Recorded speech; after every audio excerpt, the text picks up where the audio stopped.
Previously on Elijah. This is Elijah. Sup? Elijah spoke for God at a time when Israel was being unfaithful to God by worshipping Baal, led by the wicked Ahab and Jezebel. As a punishment, God sent a drought, but he looked after Elijah until the time came to confront the prophets of Baal. From the top of Mount Carmel, Elijah showed the people of Israel that the Lord was more powerful than Baal. The false god couldn't even light a sacrifice on fire after hours of unanswered prayer, but the God of Israel lit Elijah's in an instant, although it had been drenched in water. The confrontation was over. It was time for God to send rain again. Elijah and the whisper of God. When the challenge was over, Elijah turned to Ahab. Now go, eat and drink. A heavy rain is coming. Ahab left for his palace on a chariot quickly, before the rain began. God gave Elijah the power to run ahead of the wicked king, all the way to a place called Jezreel.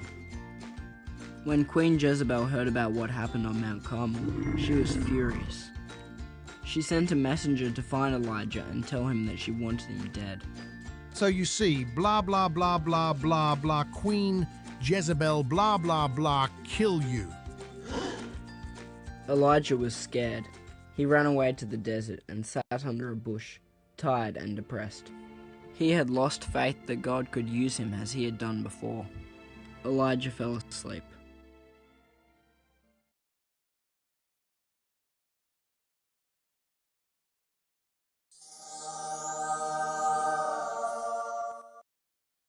Get up and eat. A voice had said. An angel had touched Elijah. The angel provided him with bread and water twice, preparing him for a journey of 40 days and 40 nights to Mount Sinai.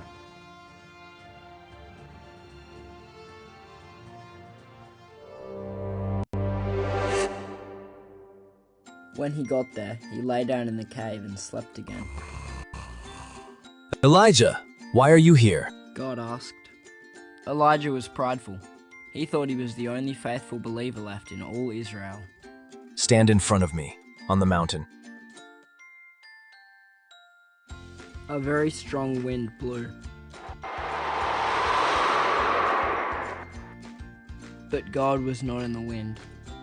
After that, an earthquake came.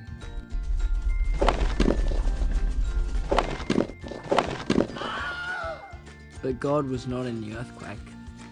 Next, a fire started. But God was not in the fire. Finally, Elijah heard a gentle whisper, and he knew that God was speaking.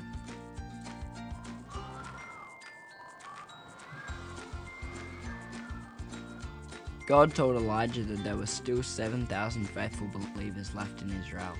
One of them a young man named Elisha, who would become Elijah's student and God's next prophet. In a quiet voice, God had both corrected and reassured Elijah. The story of this ancient prophet reveals God's heart and plan for all of us, not just in a loud display, but in a gentle whisper.